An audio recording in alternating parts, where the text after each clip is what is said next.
mediated this truce, which President Biden said was to take place in the coming hours. We understand in the next hour. So for more context on this achievement, this ceasefire, which President Biden is hailing, let's go now to Dalia Kay. She is in the United States, formerly worked at the RAND Corporation on the Middle East, and now she's a scholar at the Wilson Center. Thank you so much for being with us, Dalia. So did President Biden really say it there? This is the achievement of the Egyptians, this ceasefire? Yeah, clearly the Egyptians played an important role in this, as did the UN and others. But it is interesting how much the president did emphasize the administration's own diplomatic efforts. I think they do want to take some credit for this. But I think, as your previous guest had said, ultimately the ceasefire came about because the parties were ready for it and saw diminishing returns at this point and felt they had already made the political gains they thought were necessary.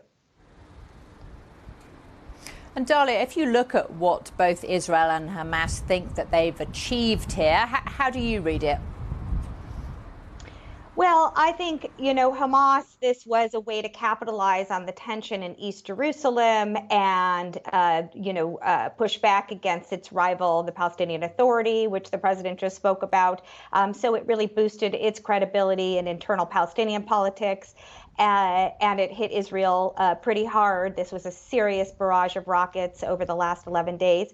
And from the Israeli side, I think the military there thought they significantly degraded Hamas capabilities. Of course, we've been through this 4 times already, and this is a vicious cycle. So it's hard to know the reality of that. But politically, Bibi Netanyahu, scored a victory for himself here because he is still in the running to remain Prime Minister of Israel. So I think both sides can claim they gained something from this. Unfortunately, the people, as usual, lose out in this. It was a horrific humanitarian conflict, a tremendous loss of life on the ground.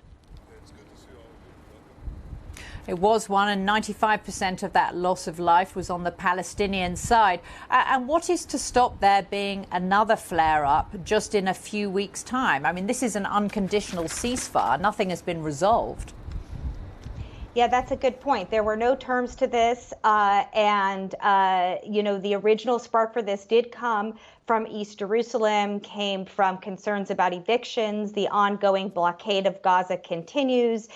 There will be a focus on reconstruction, but that will be long going and difficult. And of course, you have ongoing settlement activity in the West Bank. President Biden did not speak to these issues, but these are the underlying long-term issues that are going to create continuous tension. And so there is always the potential that these sparks could ignite this conflict again. And we will sadly be back in a similar cycle unless these root causes are addressed.